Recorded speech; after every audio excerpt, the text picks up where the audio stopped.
මාලිමා රජයේ වැඩ කටයුතු වල යම් වැරදි අතපසුවීම් හා පොරොන්දු කඩකිරීම් ගැන කතා කරන්නට ජනතාව දැනුවත් කරන්නට ඊට එරෙහිව සටන් කරන්නට වීදි සටන් කරුවන්ගේ දැඩි හිඟයක් හා අවශ්‍යතාවයක් වර්තමානයේ නිර්මාණය වෙලා තිබෙනවා.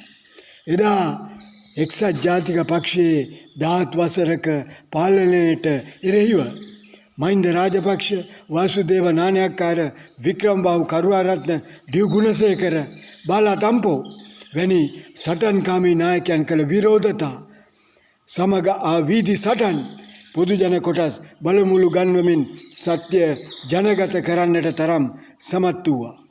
ඒ සියල්ල කළේ විකල්ප අදහස් ඇති විරුද්ධ පක්ෂ සියල්ල එකිනෙක අත්වැල් බැඳ සටන්කාමී ඒකායන අරමුණකින් ඒ වෙනුවෙන් පෙනී සිටීම නිසයි. නමුත් අද විපක්ෂය විශාල විසිරීමකට හා බෙදීමකට ලක් වෙලා තිබෙනවා. විරුද්ධ පක්ෂ කළ යුතු සටන් මුල් ආරම්භයේදීම මොට වෙලා යන තත්ත්වයක් ඇති වී තිබෙනවා. අද මහපාරේ වීදියේ මීටර් 200ක් 300ක් පොදු මහ ජනතාව සමග උරෙන් උර ගැටි ඇවිද යන්න බැරි විරෝධතා මේවා ගන්න බැරි රිදී හැන්ද කටේ තියන්න උපන් හාමුලා ප්‍රධාන විපක්ෂ පක්ෂවල නායකයන් බවට පරිවර්තනය වෙලා තිබෙනවා. ඔවුන් පාගමන් යන්න කැමති නෑ. කම්කරුවන් ගොවියන් ඇතුළු තැලෙන පොඩි වෙන මිනිසුන්ගේ දාඩිය සුවඳ ඔවුන්ට කැප නෑ.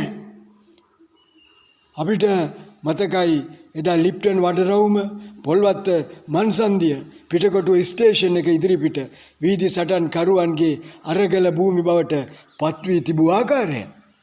අද ඉඳලා හිටලා පුවත්පත් සාකච්ඡාවක් ප්‍රාදේශීය රැස්වීමක් තියෙනවා හැරෙන්නට විපක්ෂ පක්ෂ නායකයන් කරන්නා වූ කෙන් ගෙඩියක් නැහැ.